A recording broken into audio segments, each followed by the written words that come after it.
Hello, everybody. Thank you for returning to our YouTube channel. My name is Brian. This is Matthew Creedican, former Navy SEAL. We're part of an organization called Technology United for Ukraine. We bring innovative technology solutions to the Ukrainian military and civilian population. If you'd like to join us, we look for engineers, scientists, and technologists, or anybody who wants to help out. Link is in the description if you'd like to join. All right, getting right into it, Matthew.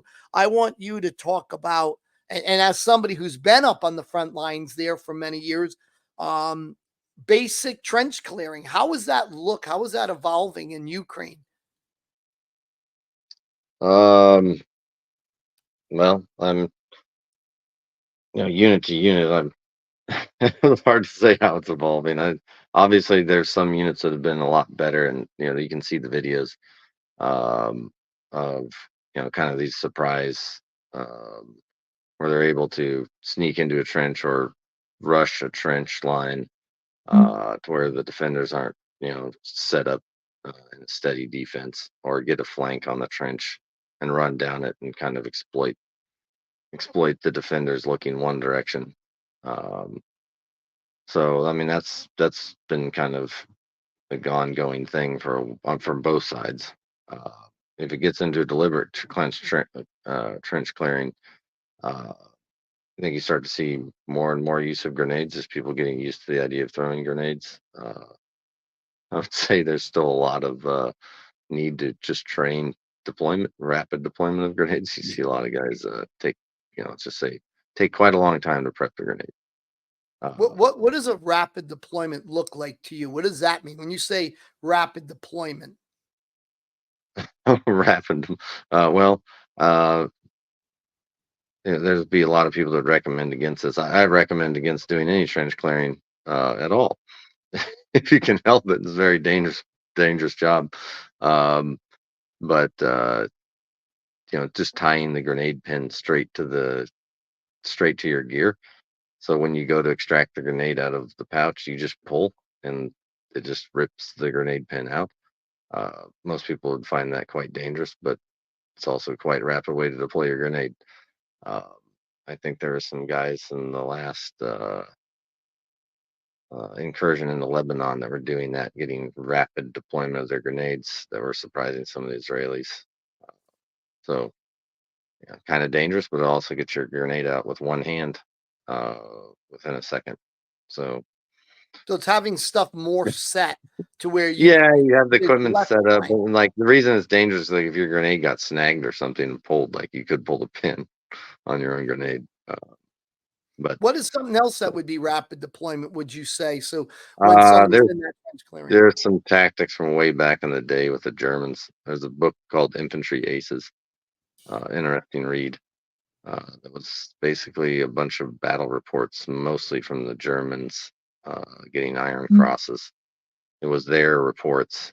I think it's mostly their reports. I think there may have been. It's been a long time since I read the book, but uh, one of the tactics there, which they say some hybrids of this have been used, is you basically put on a backpack and you fill it with grenades. In the case of the Germans, just a bunch of stick grenades. That guy up front has a submachine gun, and the guy behind him is just a grenade thrower.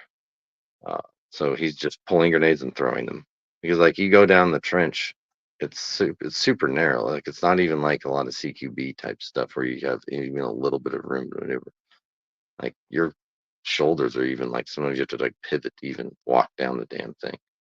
I mean, some trenches could be wider, but a lot of these things are dug pretty narrow. So like yeah, have fun going into the L of a trench or a junction on a trench, because there's really no room at all to maneuver. The guy just has his gun pointed down at me. If anything flinches, he's going to blast it. So how do you overcome that T intersection? Well, if you're good and well coordinated, you have a drone overhead that's just spotting everything for you, and hopefully it's supported by FPVs, and they can just go smash the guy. Um, and if not, then they can call out the position. You can just throw grenades at that general position while keeping spacing so you can run up and down the trench with when they inevitably throw grenades back at you. uh, or have such overwhelming firepower that you don't clear the trench from in the trench. That if you can sweep the tops of the trenches, and you have your grazing What fire. would you use to do that? Would you use a Bradley, like, or just Yeah, if you suppress have a the fire? Bradley roll up and you just smash the top and just rip around, like, maybe the magical day when you get uh, proximity fused rounds, you can just shoot them atop the trench and blast everything in it. But that's if they have them, they're few and far between. But yeah, you just pump rounds right above the line, and you have Humvees with mounted 50 cals, or your mounted guys, or even fixed. They call like a fire sport by fire position that just rakes fire over the top of everything, keeps everyone's heads smashed in the dirt, or just at least down below the trench top. And then your guys can, make don't necessarily want to stand up.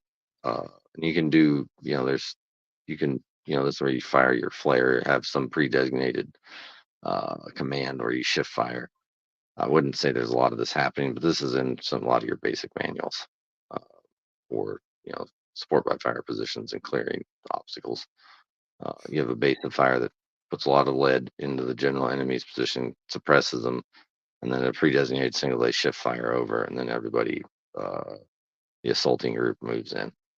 So they have very little time to kind of orient themselves, and you can kind of reposition and drop into the trench or into the obstacle from you know non-obvious points, so they're not just.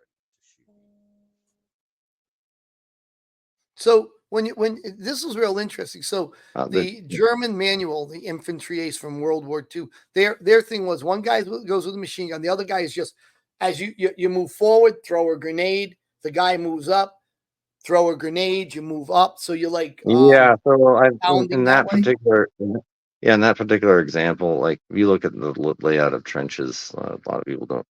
Sorry, you need graphics, but you generally try to actually make your trenches not like straight lines. You try to make them have points. Mm-hmm. So when the enemy attacks, you don't generally want to actually shoot straight at him. You want him to come into it, like basically you want him to walk into a flanking position, and then you light him up, and your gun position is in such a way that he can't even see your firing position until he walks deeper into your trench line. Um, so what you would see is in these kind of scenarios where the Russians would attack the German positions and they were outnumbered. Uh, they'd let them attack. They'd form into their trenches. They'd machine gun them from all the points of dominance that they could. Then they'd retreat, and then they'd grab their sack of grenades and then get submachiner up front, and they'd with almost nothing else on, so they could move fast. And the guy with the backpack of grenades, and the guy behind him was just throwing grenades into all the T intersections and all the places where someone would wait to ambush you. So And let then me with pull this with up that here. Here's as a an backup, image they of a just move trench. in to their So points of like dominance this, and right, finish firing. Matthew? You asked me to pull up. So this sword, this is can you see this well? Yeah. Well, so yeah. So uh, yeah, I can see it. I can see it. Um, the I'm just waiting for a better image there. But yeah, anyway, so like that zigzag is partially just so you don't get one explosion and it just rips down the trench. But that's Mm-hmm. not a big enough zigzag to be exactly what you want it to be. Um, let me see here.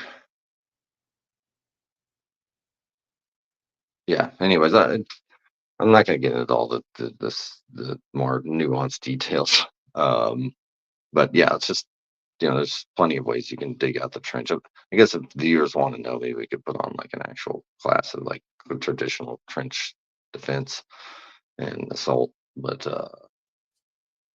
these days, I think you're going to see a lot more support by drone coverage, uh, if not just kind of like surprise attacks, with a lot of softening up from artillery, suppress those So a positions. real quick question about you said drones.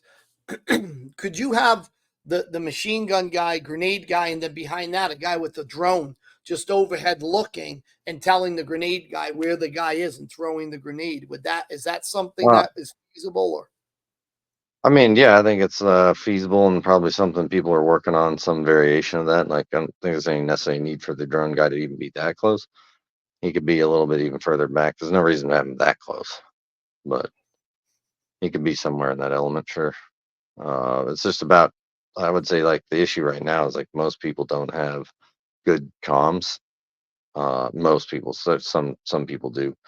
A lot of units don't. They might have a handheld radio, but they don't have the nice headset and everything being reliably transmitting.